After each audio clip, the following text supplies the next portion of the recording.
Mankind has predicted, prophesied, and foretold the end times, from the Bible to Rasputin, and from Notre Dame to modern science. All have seen the stupidity of humanity and its path of self-destruction. Today, we are closer than ever before to our ultimate demise. With weapons of mass destruction proliferating the growing powers of the world, we have new and terrifying ways of wiping ourselves out.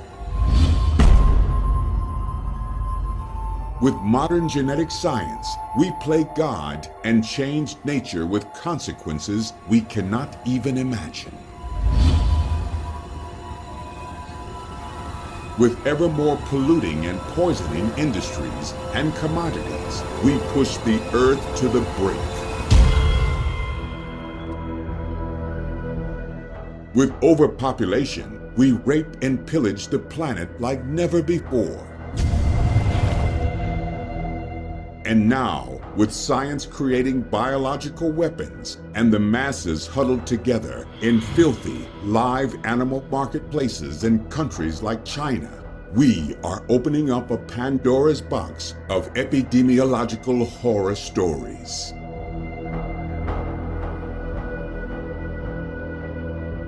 Viruses are almost intelligent. They learn, share information, and mutate.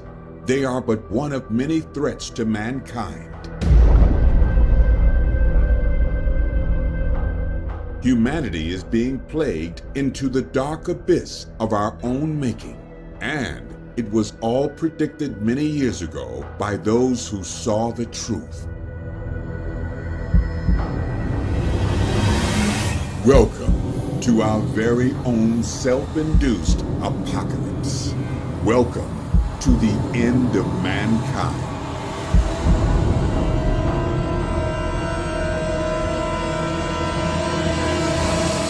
The Black Death was also known as the pestilence, the Great Bubonic Plague, the Great Plague, or the Plague.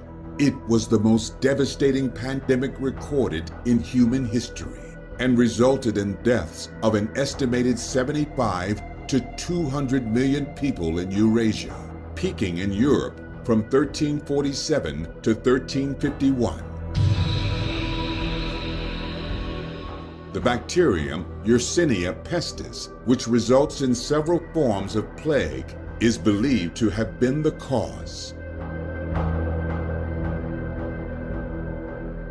The Black Death was the first major European outbreak of plague and the second plague pandemic. It had profound effects on the course of European history. It is believed to have originated in Asia, from where it traveled from the Silk Road, reaching Crimea by 1343. From there, it was most likely carried by fleas living on black rats that traveled on merchant ships, spreading throughout the Mediterranean and reaching the rest of Europe via the Italian peninsula. It is estimated to have killed 30 to 60% of Europe's population and reduced the world population from an estimated 475 million to 350 million in the 14th century. It took 200 years for Europe's population to recover to its previous level, and some regions only recovered by the 19th century.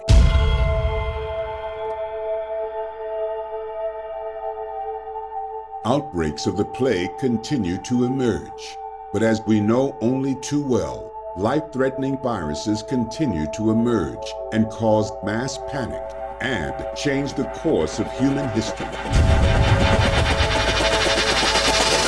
Ever since the end of the Black Death in 1350, the human population has been growing continuously at an alarming rate, and there is no sign of it stopping anytime soon.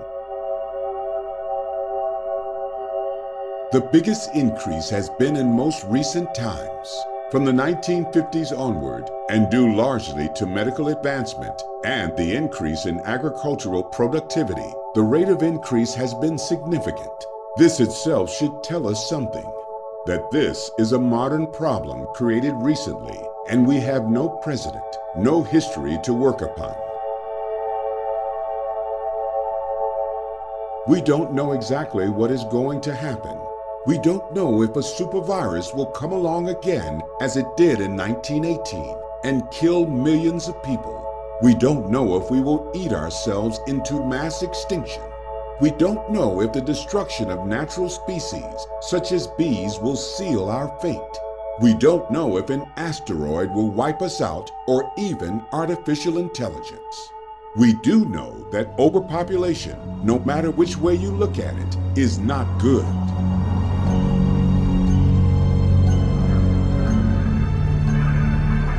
We do know that we are running out of fossil fuels, food supplies, methods of producing more and more power and space.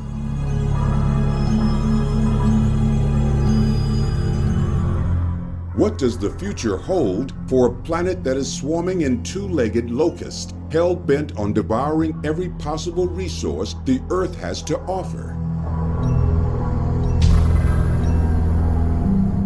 In 2016, the British government held a theoretical exercise. It was called Operation Cygnus, and it was intended to discover just how well prepared the country was for a pandemic.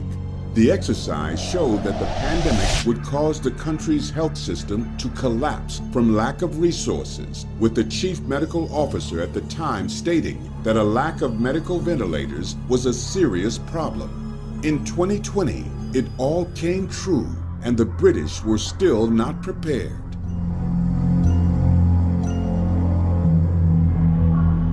If a wealthy nation with knowledge created from such exercises is still not ready for one of nature's most powerful weapons, then what about the rest of the world?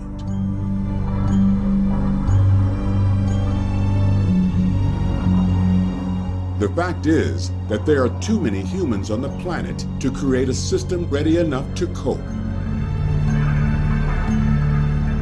The United Nations has expressed concerns over the huge population growths in places such as Saharan Africa. The present population of planet Earth is heading fast towards 8 billion. Many scientists have produced computer models on just how many humans the planet can cope with under existing conditions.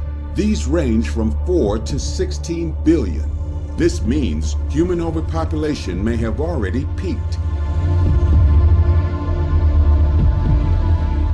It doesn't take into account how governments of the globe would cope with a virus that spreads faster and wider than ever before.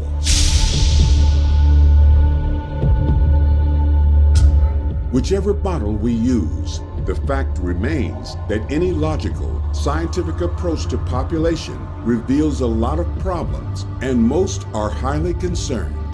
By 2040, it is expected that there will be around 10 billion people.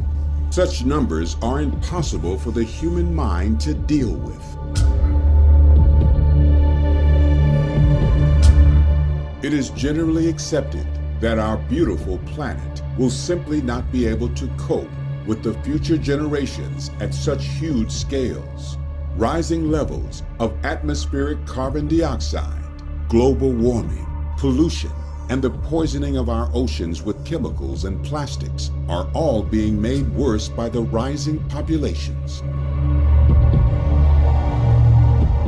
In addition to this, our hunger for more and more is tearing apart the environment. The supplies of fresh water and food is simply not keeping up with demand, and millions of people are dying of starvation.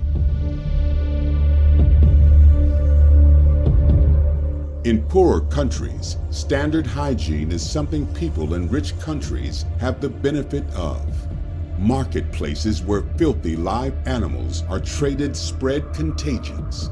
Viruses love to mix and merge. They love to learn from each other, from the DNA of their hosts, and they strive with the power of evolution to survive and grow.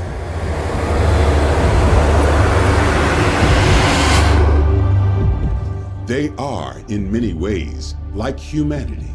And like humans, they very often kill their host, just as we are killing our planet.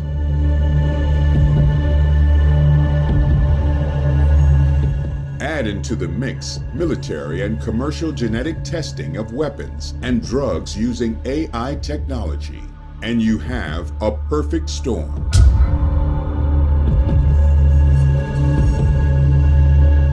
But there are more threats to our future than viruses. Our overuse of fossil fuels means that we simply cannot regenerate sufficient quantities to keep up with demand. We will simply run out. Places such as Great Britain, with a population of 70 million, simply cannot grow enough food or produce enough power to keep the people alive, and so it has to import on massive scales. Imagine what would happen if there were a total lockdown of the world in a pandemic situation or world war. Millions of people would starve. Millions of people would turn on their government and each other. Anarchy on the streets of Britain, and all because of our own stupidity.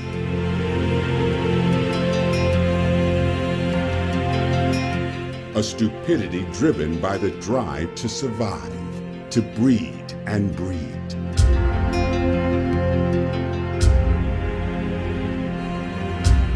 The Second World War was a prime example of this, when the island nation had to import food and fight hard to keep open supply routes. Rationing continued for over a decade after the end of the war. Thousands died of starvation.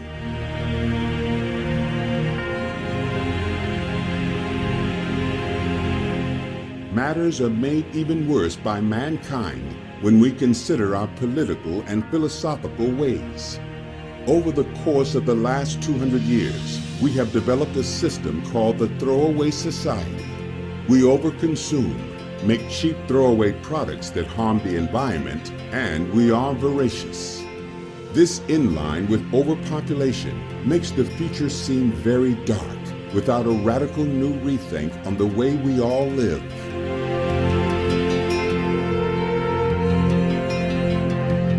And yet, even though we know all of this and have done so for some time, there is little or no action to stop overpopulation. But these concerns are not new. The total inhabitants of planet Earth are estimated to have been around 190 million, or 3% of today's. One of the residents of the city of Carthage was a man named Tertullian. He wrote, "What most frequently meets our view is our teeming population. Our numbers are burdensome to the world, which can hardly support us. Indeed, pestilence and famine and wars and earthquakes have to be regarded as a remedy for nations, as the means of pruning the luxuriance of the human race. In other words, nature will seek to rebalance things. Our own nature helps to keep our population down as well. Diseases from dirt, infant mortality, poor conditions, and wars have all managed to keep the rates low. The population of the planet had remained below 25 million right up until the Industrial Revolution. At the turn of the 19th century, that figure had increased to 1 billion. And intellectuals began predicting that humanity would outgrow the Earth's resources. And yet, businessmen decided that huge population growth was perfect for them because it brought them wealth.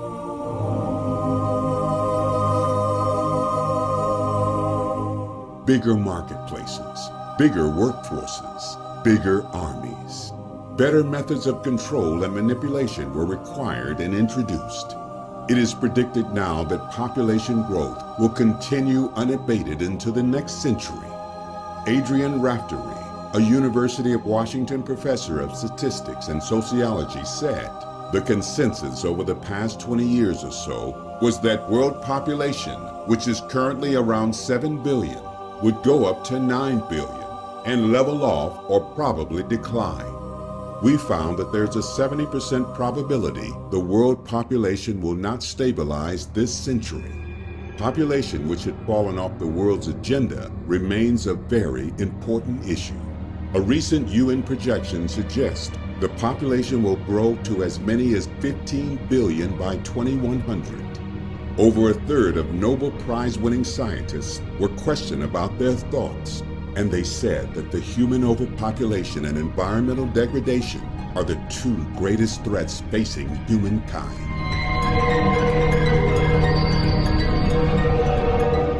According to over 15,000 scientists and 184 countries, the rapid human overpopulation of the planet was the primary driver behind ecological and even societal threats. According to the United Nations, the population is increasing by 75 million every year. According to the CIA's figures, it's at least 145 people every minute. By the time you have finished watching this film, another 10,000 people will be inhabiting the planet. Almost all of this growth will take place in the lesser developed world. These underdeveloped countries are home to around 5.5 billion people already. This is expected to increase to around 8 billion by 2050. The remainder of the planet, or the developed part of the world, is expected to remain pretty much as it is now. But there is one place that will not: the United States of America. That is expected to increase by a massive 44%. There are various factors contributing to the growth rate, and it isn't amazingly the birth rate. In fact, in the 1950s, women had an average of 5 children. Nowadays, it's half that rate. What has changed is that we are living longer, and children mortality rates are much lower. One thing these kinds of figures reveals is this: because deaths in the developed regions is expected to outstrip births, the increase in population is actually going to come from immigration. This is one of those unspoken reasons that countries such as Germany allow so many migrants in, because their own populations are declining and getting older. Without migration, the population of most developed countries would actually fall. In 1800, only 3% of the world's population lived in cities. Today, that figure exceeds 50%, meaning that most of the people on planet Earth live in cities, huddled together in mass. When the virus outbreaks come, these become the epicenters of global pandemics. Millions could die.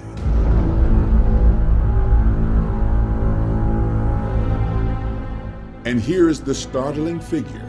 In 1950, there were only 83 cities of populations of over 1 million. Now there are nearly 500. At these rates, urban populations will double every 38 years. 3 out of 5 people alive will be living in a city. Most of this increase is in Asia and Africa, where 1 billion people currently live in shanty towns. Everyone in the field agrees that these places are breeding grounds for majority problems such as poverty, unemployment, drug addiction, crime, disease, and much more.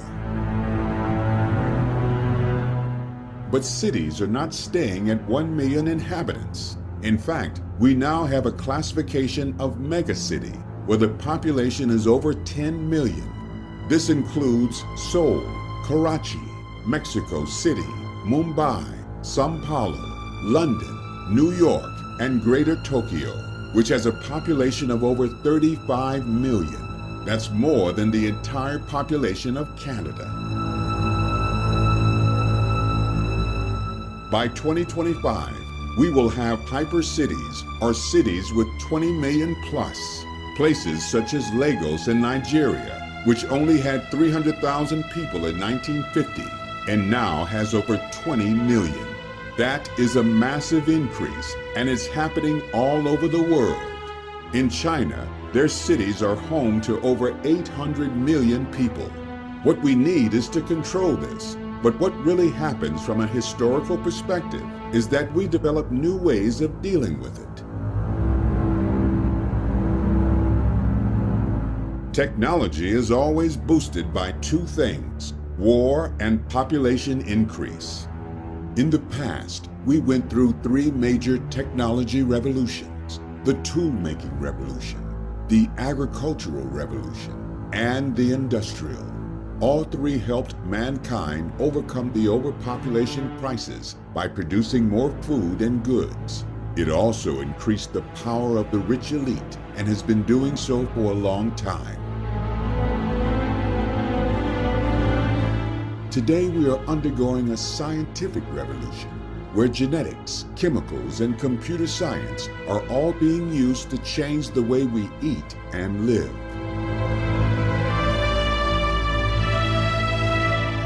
All of this will boost the growth rates, not help them decline. A ready supply of food and goods, immunizations, medicine, better sanitation and environmental conditions all helped population grow and birth rates outstrip death rates. One thing that reduced the birth rates in the developed countries was birth control. Even though many still cling to outdated religious intolerance of birth control, it actually reduced the birth rates. Only the poor countries of the world unable to afford mass birth control did not see a decline. Religions such as the Catholic Church need to have a serious reappraisal of their beliefs in the matter if they truly care for humanity and planet Earth. So overpopulation of planet Earth is a fact, and it's only going to get worse. All of this has been agreed upon by scientists around the world. So what problems are going to arise because of it? First, it will cause health issues. As we have seen, the populations of the planet are increasingly moving close and closer to each other in mega and hyper cities. This increases the chance of spreading infectious diseases and epidemics. Virologists are already warning of Virus X, saying we are due for a major catastrophe along the lines of bird flu or worse. In addition to this, the overuse of antibiotics has made them virtually useless. In 2020, we saw the outbreak of COVID-19. It spread from China across the entire planet and killed as it spread. The whole world went into lockdown, and a major financial catastrophe was started as countries scrambled to save their economies from collapse. There was no vaccine, no cure, and so the world endured isolation for months. These viruses mutate at alarming rates. It's almost as if they have their own collective intelligence. Soon, a coronavirus or similar will mutate that we can't stop.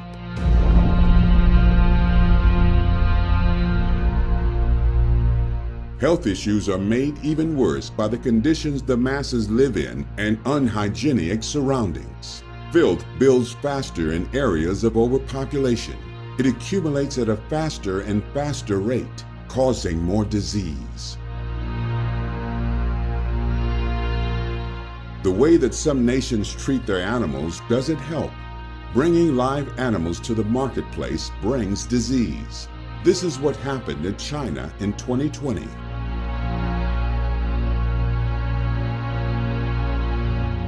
Because of the close proximity of people, when disease does break out, it is spread more easily on public transport and places such as hotels, parks, and airports.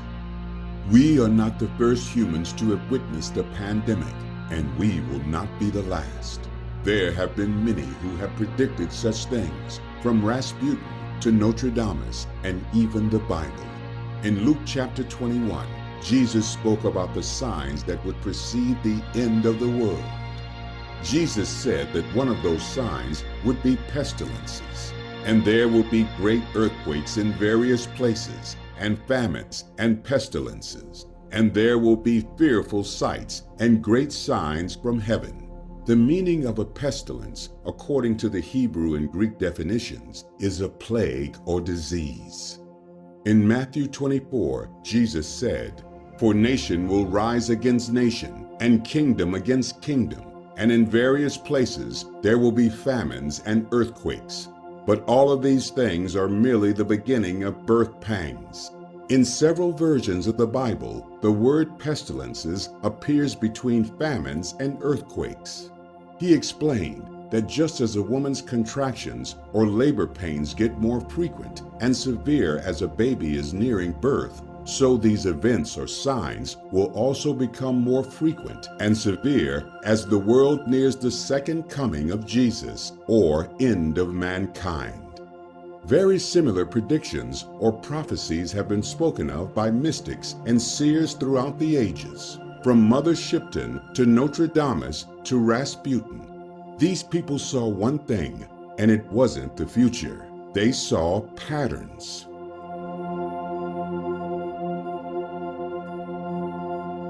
Whatever we believe in, the fact remains that humanity repeats cycles over and over again. An observation of actions and reactions, both within humanity and from nature itself, gives clear signs that something will always come along to take down our civilizations.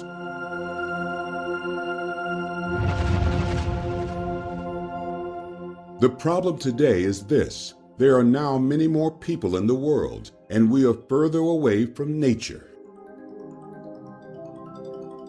We live on the just-in-time principle through our goods and foods. So when a supermarket can no longer get bread or milk, then thousands starve because there are no stocks. In 2020, mass panic buying saw the world run out of food, hand sanitizers, and believe it or not, toilet rolls. Another major problem looming on the horizon is unemployment. This is already at huge levels in many parts of the overpopulated world, but it is set to get even bigger with the introduction of artificial intelligence, which is predicted to take up to or more than half of the world's jobs. No one has a solution to this problem, and yet they proceed at an alarming rate. Unemployment spreads poverty like a plague. Most of the overpopulated world is simply not wealthy enough to cope with the problems. Unrest rises, lawlessness, and wars erupt and spread. Mass migrations occur and pass the unrest, disease and poverty around. The rich say, "Not in my backyard," and push back.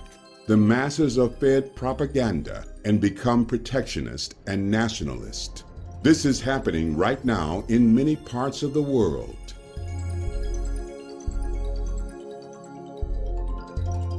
Poverty is mostly a state of inability to make financial movements in between people. But still, countries of the high population generally have many people in the line of poverty than those countries with less population. This can easily be seen in the current trends where people from certain countries are richest in the world, yet their countries have a number of poor people. So it will be like rich and poor stay side by side. And because the most overpopulated places in the world are the poorest, the education systems are also poor.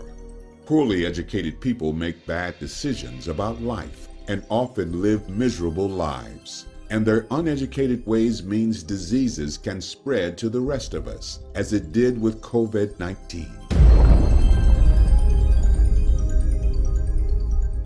Lack of education causes problems for the rest of us because the environment is affected by those who do not understand sustainability. The bigger the population, the bigger the need to rape and pillage the planet. The bigger the waste and filth and disease, and the cycle gets worse. Running out of groundwater, land for crops, in addition to deforestation and higher pollution, are all happening right now at alarming rates.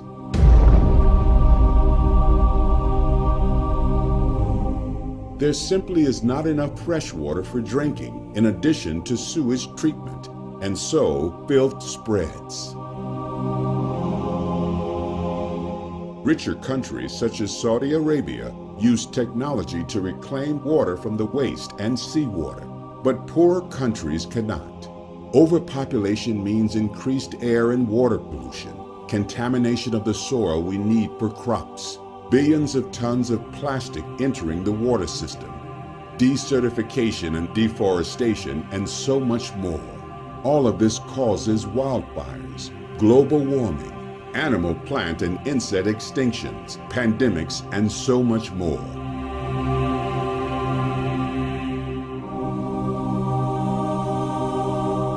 Biodiversity on planet Earth is reducing at the same time as the human population is increasing.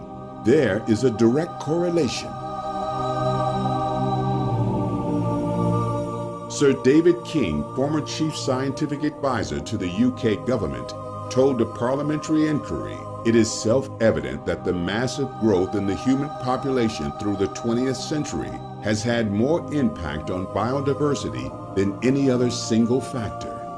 The intensive farming required to feed so many people actually results in the evolution and spread of antibiotic-resistant diseases, water and air pollution, and new viruses that affect us. We then have to find new methods of fighting these problems and cause even more problems." As every day passes, the chances of there emerging a major killer virus gets higher, and it is the poor living in overcrowded areas that will suffer the most. If they don't die of the disease, they will die of starvation, thirst, and poor diets.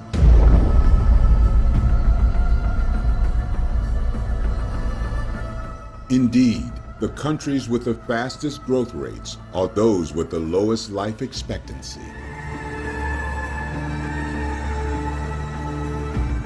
Poverty, crime, drugs, disease, pollution, infant mortality, conflict, lawlessness, and more are just a few of the results of humanity's insanity of overpopulating the planet. What is the point of continuing with human birth rates if all we are doing in the majority of the world is causing suffering? As human overpopulation drives resources and basic necessities, such as food and water, to become scarcer, there will be increased competitiveness for resources, which leads to elevated crime rates due to drug cartels and theft by people in order to survive. According to the Center for Biological Diversity, the largest single threat to the ecology and biodiversity of the planet in the decades to come will be global climate disruption due to the buildup of human-generated greenhouse gases in the atmosphere. We not only need smaller footprints, but fewer feet. Every National Academy of Science of every major country in the world agrees. Every professional scientific society in every field related to the field of climate endorses it. 98% of all scientists that are most active in publishing in the field of climate science agree with it. The consensus is unequivocal. Human activities are causing climate change. The effects of climate change are profound and far-reaching. Learning the hard way that we can't separate the economy from the ecological systems that support it. Climate change, perhaps the greatest challenge and threat humanity has ever faced, has been left largely unchecked by world leaders to continue unabated, threatening the basis of civilization itself.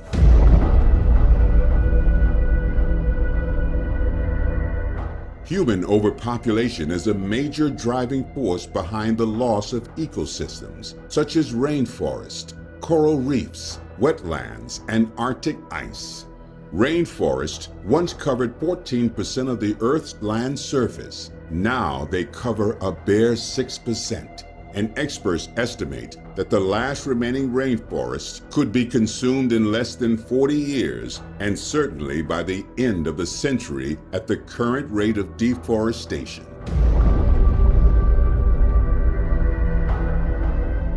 Due mainly to warmer temperatures, acidifying oceans, and pollution, close to 30% of the ocean's reefs have already vanished since 1980. including half of the reefs in the Caribbean and 90% of the Philippines' coral reefs.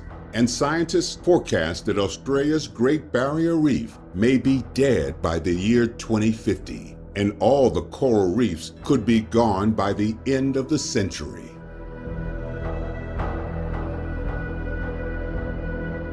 Furthermore, the area of permanent ice cover is now declining at a rate of 11.5% per decade.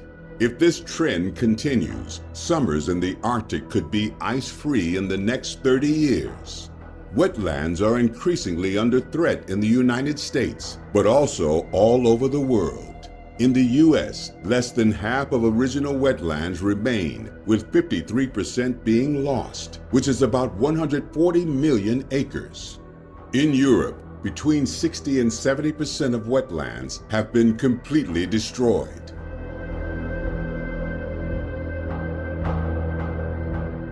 As human populations continue to grow, so will our footprint on the interconnected ecological infrastructure of life. Human beings are currently causing the greatest mass extinction of species since the extinction of dinosaurs 65 million years ago, at rates at 1,000 to 10,000 faster than normal. The 2012 update of the Red List of Threatened Species shows that of the 63,837 species examined worldwide, nearly a third of the total are at a threat of extinction. If present trends continue, scientists warn that within a few decades, at least half of all plant and animal species on Earth will be extinct as a result of climate change, habitat loss, pollution, acidifying oceans, invasive species, overexploitation of natural resources, overfishing, poaching, and human overpopulation.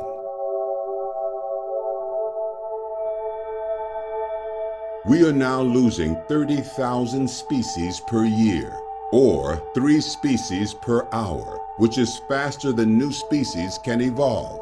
If this trend continues, then humanity itself is at risk.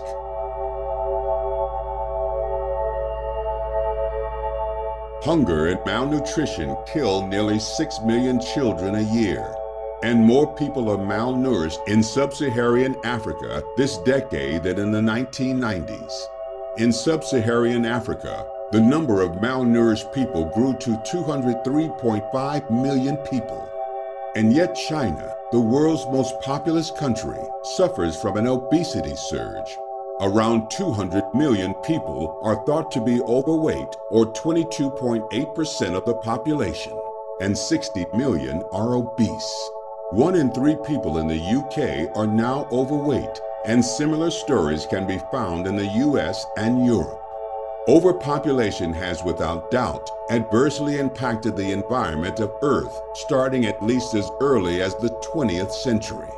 According to the Global Footprint Network, today humanity uses the equivalent of 1.5 planets to provide the resources we use and absorb or waste. The fact is, in the United States alone, humans consume 30% more of the world's resources than is sustainable. Year in and year out, mankind is eating his own marrow. In fact, it is not just the good old US of A that is over-harvesting the planet. 85 other countries in the world are doing the same. And because they don't have enough in their own countries for the desires of their people, they rape and pillage others. African nations, which do not over-harvest but desire all the trappings of the West, sell their natural resources on the cheap to America, China, Russia, and Europe. Hundreds of men die each year digging little shiny rocks out of the ground for rich slobs in the so-called civilized world to dangle from their earlobes.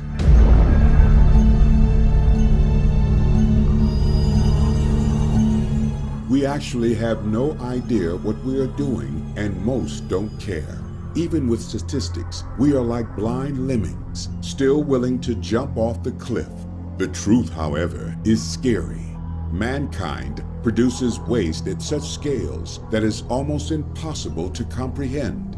Every day we throw out enough waste to fill 12 of the world's largest container ships. That's nearly 4,500 container ships in just 1 year. It equates to about 1,500 million tons of waste every year. And it's not just the waste we throw out.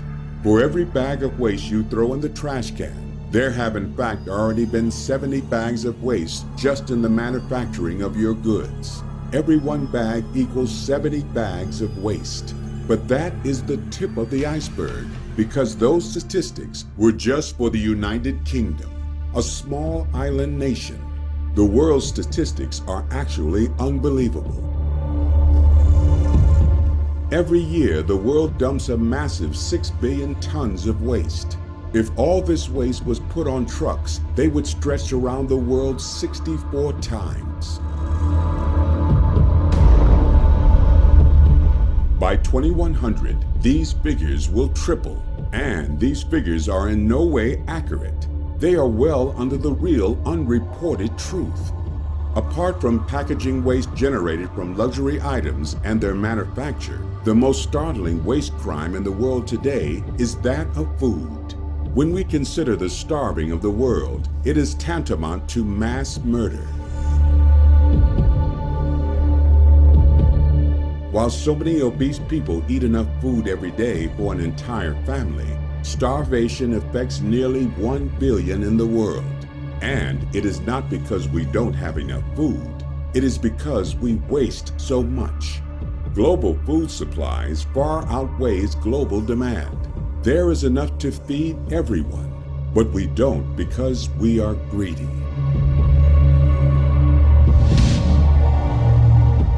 If not murder, then it is manslaughter, because we know about the problem and do nothing. In a throwaway world where waste does not matter to us, it seems we are more than happy to throw away humans too. Nearly 1 billion people in the world attempt to live on less than $2 per day. The figure has in fact improved over the past 30 years as Western consumer capitalist systems have been adopted. 98% of those in hunger live in developing countries, 553 million in the Asian and Pacific regions, 47 million in Latin America and the Caribbean, and 227 million in Africa. Every year, nearly 10 million people die of hunger.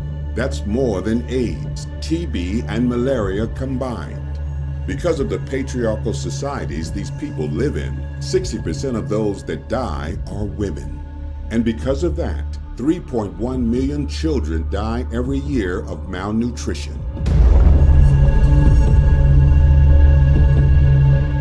And yet, even with these statistics, the rest of the world carries on throwing away half their food. Our throwaway society affects much more than just humans.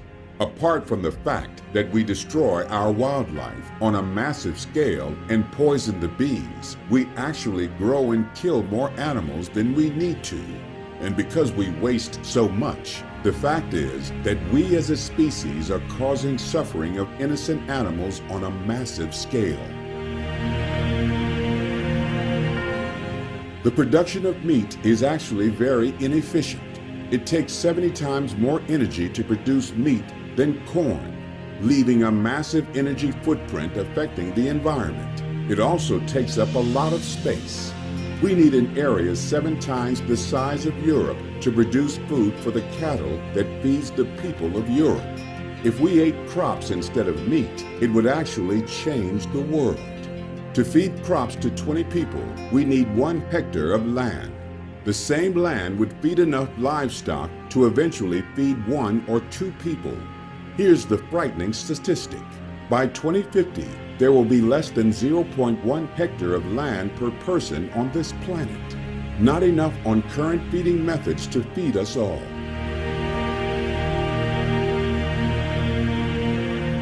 If we don't change our ways soon, we will be facing major catastrophe.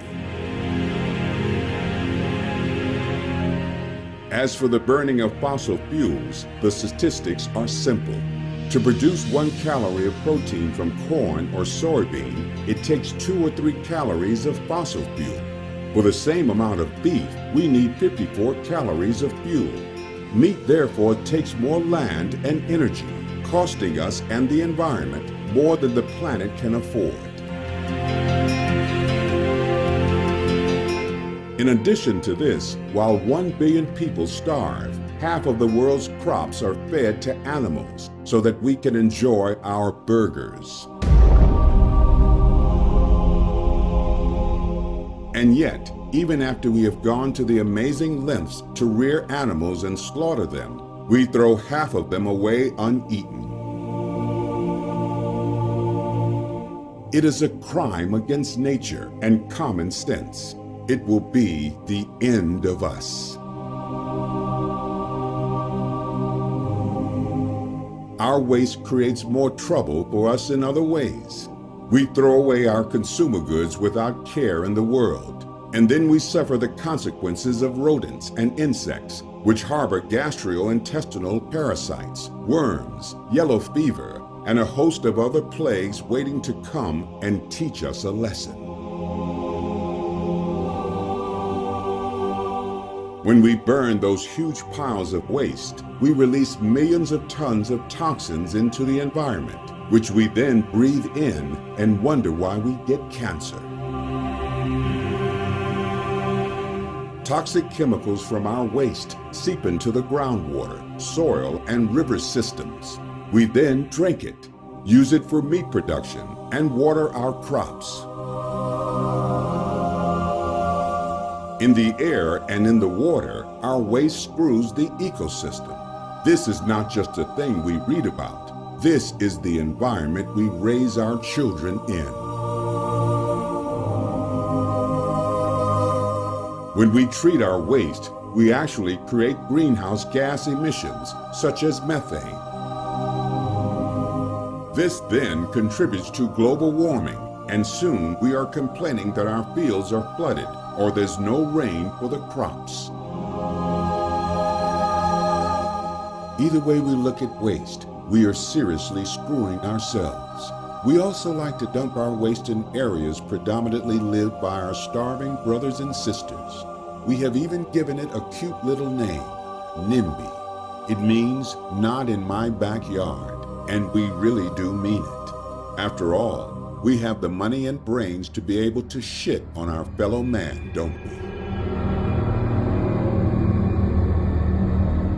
The funny thing about this dumping of waste on our poor neighbors is that we are actually making things even worse because the energy footprint created to move billions of tons of waste every year comes back and slaps us in the face when global warming decides to flood our green and pleasant land. And it is not just a sad and sorry state we are creating for the world. We are creating sad people too. What do you think happens to a person's mind when he or she cannot attain the perfect lifestyle with the luxuries of the celebs? Suicide rates are huge in the West, where we apparently have all this wealth.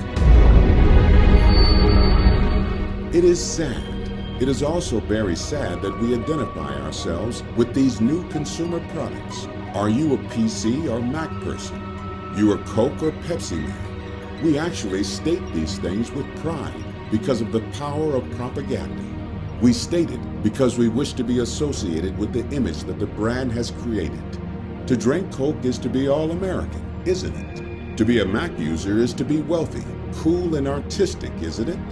These are building blocks of our own identity. These are images we wish to portray to the world as images of our own identity. It has always been this way.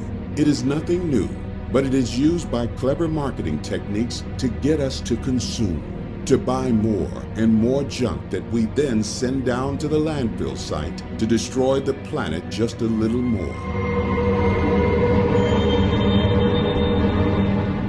Mankind is so brainwashed and so overwhelmed with information that he no longer realizes how far he has come away from the natural habitat he lived in for millennia.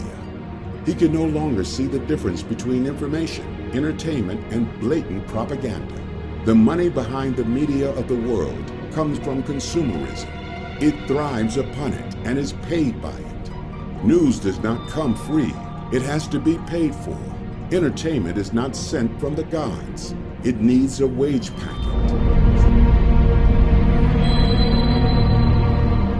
Shopping is a social experience, a day out in Wonderland. Online shopping is easy and addictive. With plastic card in hand, we venture into the safety of the store and emerge like hunters with our prey in shiny plastic bags emblazoned with social status symbols. And then we throw them all away in the trash.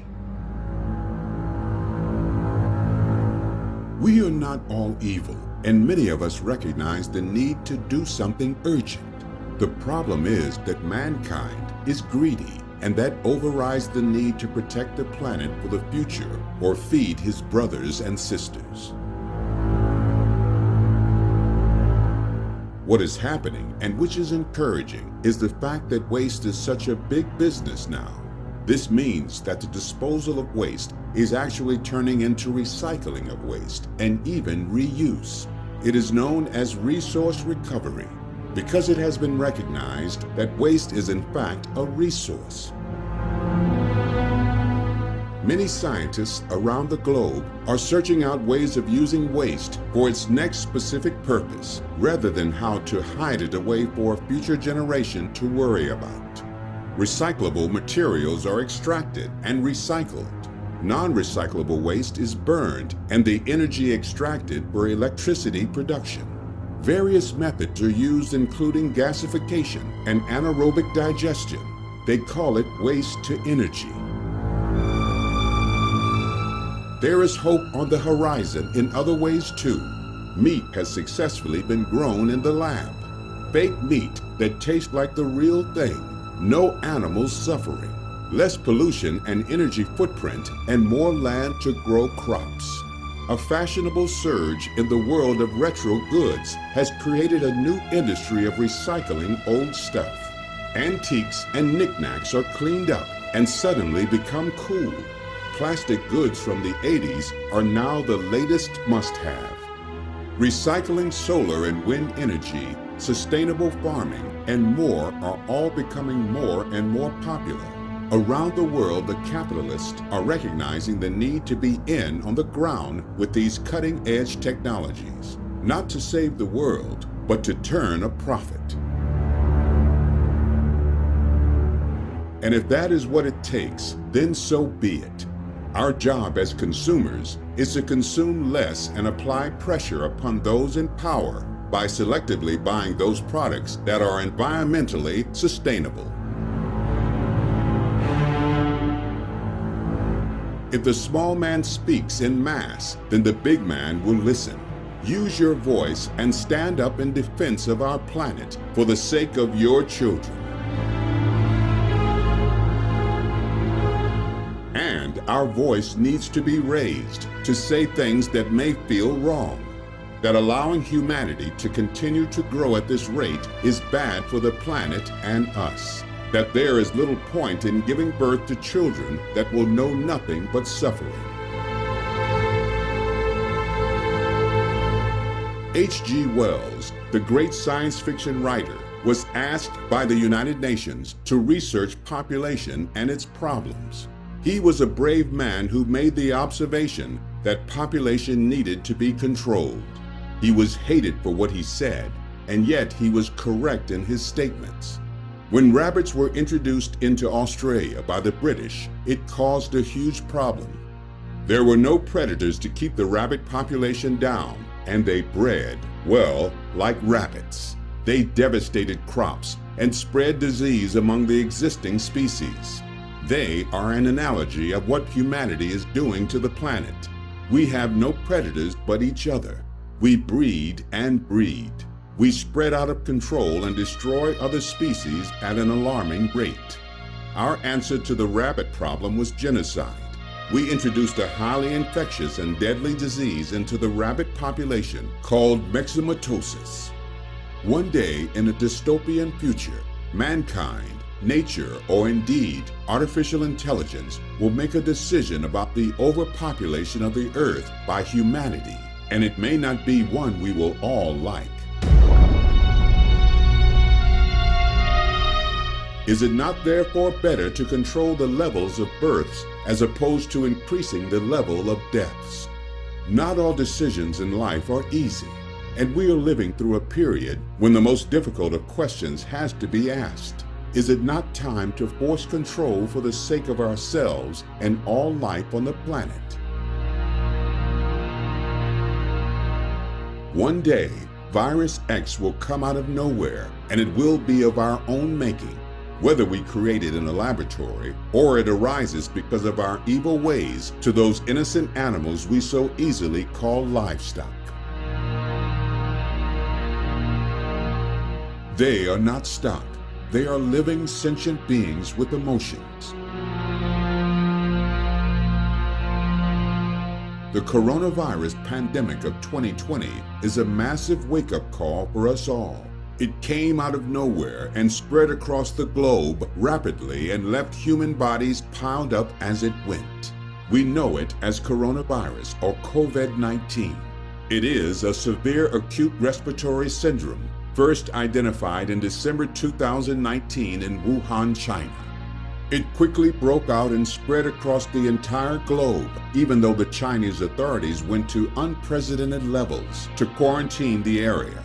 The symptoms are fever, coughing, and shortness of breath, as well as fatigue, muscle pain, sore throats, diarrhea, abdominal pain, and loss of smell and taste. The alarming thing about the disease is that a large proportion of those infected are asymptomatic, meaning they show no signs of having the disease, and therefore spread it further afield. It can take anything up to 14 days before symptoms do appear, and this also helps it to spread further. The majority of cases were what we called mild, but this also helped to spread because people didn't even realize they had it. Some, however, especially in the elderly and those with pre-existing conditions, go on to progress into viral pneumonia with multiple organ failure and die. The small droplets spread when those infected cough, sneeze, breathe, or even talk, land on surfaces and are inhaled. They are an invisible killer that can live on surfaces for 72 hours, awaiting the latest victim. Almost the entire world went into lockdown to force people to socially distance themselves. Business was essentially crippled and stock markets crashed. Life was changed in an incredible short space of time by a minute invisible mass killer. Millions went out in panic, bought food, hand sanitizers, and even toilet rolls. Viruses are living organisms that strive to survive. It is not in their interest to kill everyone. Indeed, it is almost intelligent, and some scientists believe there is a collective intelligence at a subatomic level. They keep the fit alive to spread further afield and kill the sick and elderly. Killing everyone would be self-defeating to the virus itself. But these organisms love to adapt, and when they come into contact with other viruses, such as those that do have extremely high death rates, then they adapt and change into a rapidly spreading super killer.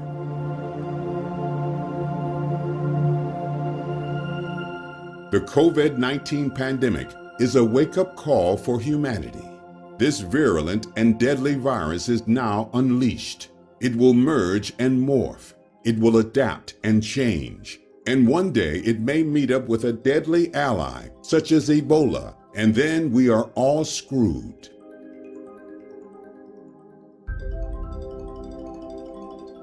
What COVID-19 does show us is this: we, even now in the 21st century, are extremely weak and vulnerable on many levels. Without antibodies, we have no immune system capable of fighting the virus, and the weak die. Because vaccines take years to create, then we have nothing to fight it with. And while we are scrambling around attempting to make vaccines, the virus is adapting, just like influenza does every year. It is a constant battle to stay one step ahead, and COVID-19 shows us that we do not always win. On another level, it revealed how weak our financial systems really are. Panic sets off more panic, and pretty soon billions have been lost overnight. Inflation rates soar, and the poorest of the world suffer on a massive scale. Prices rise, millions lose their jobs, loans are unpaid, banks run out of money, and deep depression sets in. More and more people start to fall into the poverty trap, and suicides increase. We are a crazy species, out of control, running rapidly towards our own self-destruction. War, overpopulation, weapons of mass destruction, poverty, global warming, and ultimately disease are building daily to bring natural balance back into the world and eradicate the greatest threat the earth has ever seen: humanity. In the Bible, there is a book called Revelation. It talks about end times. This book was written in a different age when people believed in deities, but the message was very clear, and it is a lesson we must all learn. In the book, there are 4 horsemen of the apocalypse. Each horseman has a seal with a message for mankind before the second coming of Jesus, when all humans will be taken away. Together, these legendary horsemen are prophesied to kill with sword or warfare, with hunger or famine, with death, pestilence, and disease, and by the beasts of the earth. 25% of mankind will be slain, or nearly 2 billion people. These scribes of 2,000 years ago understood one thing: the nature of man. They knew we would repeat our mistakes again and again. It is inbuilt.